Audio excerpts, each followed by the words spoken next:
headline is going to support what I was saying there. We asked psychologists why so many rich people think the apocalypse is coming. Many of the world's richest seem to earnestly believe that some kind of apocalyptic event is coming and have prepared accordingly. You might have read about this before, such as in the New Yorker's deep dive back in January 2017, but billionaire doomsday preppers are back in the news again thanks to a new viral article penned by professor and media theorist Douglas Rushkoff. In it, Rushkoff gives some insight on the grave manner in which some of the business elite are going about preparing for a doomsday, which he learned firsthand after receiving an invitation to speak with some 1%ers. So again, important, he's a media theorist as well. So I think what you're seeing in the media from Mata, what you see when you're seeing that meltdown, when the dot connecting, is this raw fear, this fear of an apocalypse coming. This is the sort of stuff you see in movies when people are like, they see a scary monster that's never been seen on Earth before coming at them.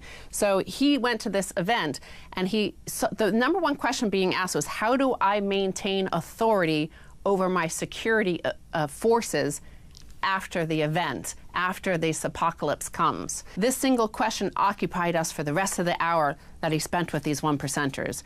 They knew armed guards would be required to protect their compounds from the angry mobs. But how would they pay the guards once money was worthless? What would stop the guards from choosing their own leader? The billionaires considered using special combination locks on the food supply that only they knew, or making guards wear disciplinary collars of some kind in return for their survival. Or maybe building robots to serve as guards and workers, if that technology could be developed in time. Right, well, this is what led to the pyramids, you know, in an earlier 5,000 years ago, right? The pharaohs of Egypt, who were unconscionably wealthy, they kept going down this rabbit hole of, well, what if I'm dead and I need gold in the afterlife? What if someone tries to steal the gold? What if someone tries to tell somebody who knows who built the pyramid where the gold is in the secret chamber of the chamber of the gold? So they built this elaborate pyramid over many, many years because they've gone down the rabbit hole of paranoia and narcissism. And so Americans and the other 1%ers around the world are building similar pyramids of their mind. It's not for nothing that the Masons and other Illuminati, they had pyramid as their, you know, primary symbol to connect all of these thoughts into one hyperbolic, apocalyptic, narcissistic doomsday scenario, and it drives, in many cases, technology. But my point is that it's all for naught, because the Earth itself, Gaia, Mother Earth, is shrinking to support the life on this planet, human life in particular. So of the 7 billion that inhabit planet Earth, there's only real room on spaceship Earth for very few going forward. So that's the apocalypse. And, you know, the only way to kind of deal with that it would be the opposite of the kind of scenario you're talking about there. There should be an outreach program, you know, to get to know your neighbor better, because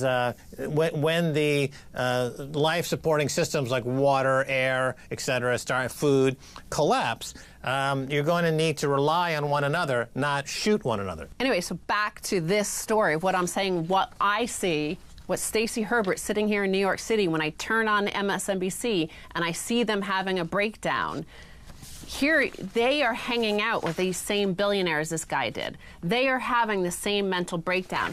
And who are those billionaires? Who are the 1%? Remember, Rachel Maddow is making $30 million a year. All those guys you see on the news are making $20, $30, $40 million a year. They're all making that sort of money. They are the same sort of people that are sitting there asking, how are they going to protect themselves from you? You're the viewer, the guy, the person, the opioid addict that Rachel Maddow is selling stool softener to. She's afraid of that person. She's afraid of how to get away from that person. So when they're talking about why we need more war, they're basically, I think, genetically, you talked about, you know, Cairo and Egypt and the pyramids and stuff like that. Like, I think our DNA knows, like, we're at a tipping point and that something's going to come, and they always rise up. No, it's the collective unconscious. If you read your Jung, who dove deeper into the subconscious and unconscious than Freud was able to do, and discovered the foundation of our collective unconscious and our connection to